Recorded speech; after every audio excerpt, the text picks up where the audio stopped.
மக்களே, உங்க எல்லாருக்கும் இன்னைக்கு வைகுண்ட ஏகாதசி அப்படிங்கிறது தெரியும். ஆனா இந்த வைகுண்ட ஏகாதசி எப்படி உருவானது, அதற்கு பின்னால் இருக்கக்கூடிய வரலாறு உங்களுக்கு தெரியுமா? வாங்க தெரிஞ்சுக்கலாம். கிருதாயுகத்துல முரண் அப்படிங்கிற ஒரு அரக்கன் வாழ்ந்திருக்கான். அந்த முரண் மக்கள் எல்லாரையும் ரொம்ப தொல்லை கொடுத்து துன்புறுத்திட்டு இருந்திருக்கான். அடுத்து அவன் தேவர்களையும் விட்டு வைக்கல, தேவர்களையும் துன்புறுத்த ஆரம்பிச்சிருக்கான். அப்ப அவனுடைய தொல்லைகளை பொறுக்க முடியாத தேவர்கள் மகாவிஷ்ணுவிடம் சென்று முறையிடுறாங்க.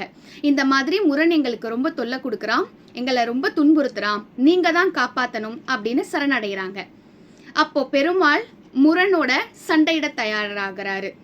போர்க்களத்திலையும் சந்திக்கிறாங்க. எல்லா படைகளையும் எல்லா படை வீரர்களையும் முரண் சைடு யார் யார் இருந்தாங்களோ பெருமாள் எல்லாரையும் அழிச்சிட்டாரு. முரண் மட்டும் இருக்கான். பெருமாள் சொல்றாரு, உனக்கு நான் ஒரு வாய்ப்பு தரேன். பெருமாள் சொல்றாரு, உனக்கு நான் ஒரு வாய்ப்பு தரேன், திருந்திட்டு நல்லபடியா வாழு போ அப்படின்னு சொல்லிட்டு பக்கத்துல இருக்கிற ஒரு ஆசிரமத்துல போய் ஓய்வெடுக்க போறாரு. படுத்து கண்ணை மூடி உறங்கவும் செய்யறாரு. அந்த சந்தர்ப்பத்தை பயன்படுத்திக்கிட்ட முரண் ஒரு வாள் எடுத்து பெருமாளுக்கு தெரியாமலே அவரை கொன்னிடலாம் அப்படின்னு போய் வாளை ஓங்குறார். அப்போ தூங்கிட்டு இருந்த பெருமாளுடைய உடம்பிலிருந்து ஒரு சக்தி உருவாகுறாங்க. அந்த சக்தி ஒரு பெண் உருவமா இருக்கு. தோன்றின அந்த பெண் சக்தி போர் செய்வதற்கு தேவையான ஆயுதங்களோட தான் வெளிவராங்க. அப்போ அந்த பெண்ணை பார்த்து சிரித்த முரண், நீயே ஒரு பெண், உன்னை கொல்வதற்கு எனக்கு ஒரு அம்பு போதும் அப்படின்னு சொல்லிட்டு அம்பை எடுக்க போகும்போது கோபமான அந்த பெண் உருவம் சத்தம் எழுப்புறாங்க. அவங்க கோபத்துல அவங்க எழுப்பின அந்த சத்தத்தோட உக்கிரத்திலேயே முரண் எரிந்து சாம்பல் ஆயிடுறான். ஒண்ணுமே தெரியாத மாதிரி கண் விழித்த பெருமாள் தனக்கு முன்னால் தோன்றிய அந்த பெண் சக்திக்கு ஏகாதசி அப்படின்னு பெயர் சூட்டுறாரு.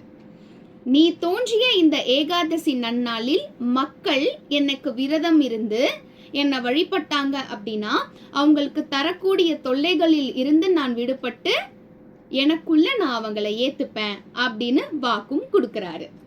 மார்கழி மாதம் தேய்பிறையில வர இந்த ஏகாதசிய உற்பத்தி ஏகாதசி அப்படின்னு சொல்றோம். மார்கழியில வர வளர்ப்பிறை ஏகாதசி தான் வைகுண்ட ஏகாதசி அப்படின்னு கொண்டாடப்படுது. இந்த வைகுண்ட ஏகாதசியின் கதையும் சொர்க்கவாசல் எப்படி வந்தது அப்படின்றதையும் இப்ப தெரிஞ்சுக்கலாம். படைக்கும் தொழில் செய்யக்கூடிய பிரம்மா படைக்கும் தொழில் முடிந்து ஊழி காலம் அப்படிங்கிற காலம் வரும்போதுதான் ஓய்வெடுப்பாரு. அதுவும் மகாவிஷ்ணுவனுடைய வயிற்று பகுதியில ஒரு தாமரை இருக்கும் இல்லையா, அங்கதான் ஓய்வெடுப்பாரு. சில கோவில்கள்ல கூட பார்த்திருப்பீங்க, படுத்துக்கொண்டு இருக்கிற சயன பெருமாள் வயிற்றிலிருந்து ஒரு தாமரை வெளியே வரும், அந்த தாமரையில பிரம்மா இருக்கிற மாதிரி, அதுதான் அவர் ஓய்வெடுக்கக்கூடிய பகுதி. அப்படி ஊழிக்காலம் முடிந்து திருப்பி படைக்கும் காலம் வரும் பொழுது பிரம்மா கண்விழிக்கிறாரு. அந்த தாமரை பூவில் இருந்த சில நீர்த்துளிகள் அவருடைய காது வழியா போயிட்டு வெளியே வருது. அவருடைய காதிலிருந்து சிந்திய 2 நீர்த்துளிகள் மது கைடபர் அப்படின்னு 2 அசுரர்களா உருவெடுக்கிறாங்க. அப்போ பிரம்மா படைக்கும் தொழிலை செய்யறதுக்காக வைத்திருக்கக்கூடிய வேதங்களை திருடிட்டும் போயிடுறாங்க. பிரம்மா பெருமாளிடம் முறையிடுறார், இந்த மாதிரி 2 அசுரர்கள் தோன்றி என்னுடைய வேதங்களை திருடிட்டு போயிட்டாங்க அப்படின்னு. அப்போ ஹயக்ரீவர் அப்படிங்கிற ஒரு அவதாரம் எடுத்த பெருமாள் அசுரர்கள் கிட்ட போயிட்டு, இந்த மாதிரி நீங்க திருடின வேதங்களை கொடுத்துருங்க, நீங்க என்ன வரம் கேட்டாலும் நான் கொடுக்குறேன் அப்படின்னு சொல்றாரு. அதுக்கு அசுரர்கள் ரொம்ப திமிரா, நாங்க வேணும்னா உங்களுக்கு வரம் கொடுக்குறோம், அப்ப கூட பிரம்மாக்கு கொடுக்க மாட்டோம், நீங்க வேணா கேளுங்க விஷ்ணு, உங்களுக்கு கொடுக்குறோம் அப்படின்னு ரொம்ப திமிரா பேசுறாங்க. பிரம்மா, வரம் தானே நான் கேட்கிறேன், ஆனா நீங்க கண்டிப்பா கொடுக்கணும் அப்படின்னு சொல்லிட்டு உங்களை நான் அழிக்கணும் அப்படின்னு சொல்றார். இதை எதிர்பார்க்காத அசுரர்கள் மிரண்டு போயிட்டாங்க, என்ன நம்ம கொடுத்த வரம் நமக்கே இப்படி ஆபத்துல போயிடுச்சே அப்படின்னு.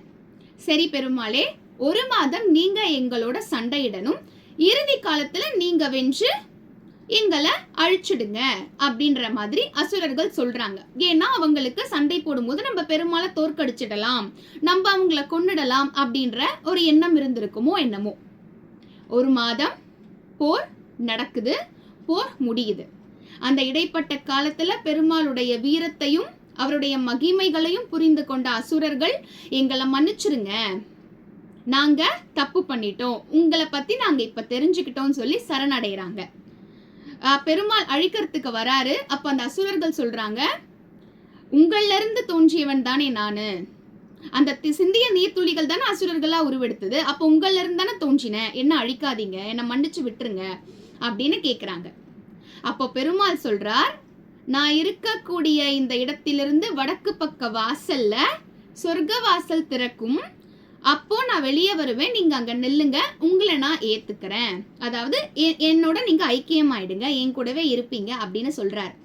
அப்ப அசுரர்கள் சொல்றாங்க, விஷ்ணுவே, அப்போ உங்களை இந்த வளர்ப்பிறை ஏகாதசி என்று யார் யாரெல்லாம் இந்த மாதிரி விரதம் இருந்து, அதாவது அவங்களுக்கு கடைபிடிக்கப்பட்ட விரதங்கள் இருந்து நல்மனதோட உங்களை யாரு வந்துட்டு நினைக்கிறாங்களோ, எண்ணங்களோட உங்களை அடையணும் அப்படின்னு நினைக்கிறாங்களோ, அவங்க இந்த வடக்கு வாசல் வழியா நீங்க வரும் பொழுது அவங்க பிரார்த்தனையில இருந்து உங்க விக்கிரகங்களை வழிபட்டு அங்க காத்திருக்காங்களோ, நீங்க அவங்கள ஏத்துக்கணும், இது எங்களுடைய கோரிக்கை, நிறைவேற்றுங்க அப்படின்னு கேக்குறாங்க.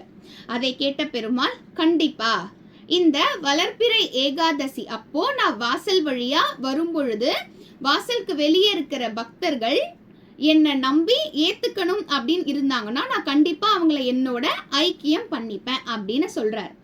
இதன் மூலியமா பிறந்ததுதான் சொர்க்க வாசல். இந்த இன்ஃபர்மேஷன் உங்களுக்கு பிடிச்சிருக்கும்னு நினைக்கிறேன். அடுத்த கதையில சந்திப்போம். நன்றி, வணக்கம்.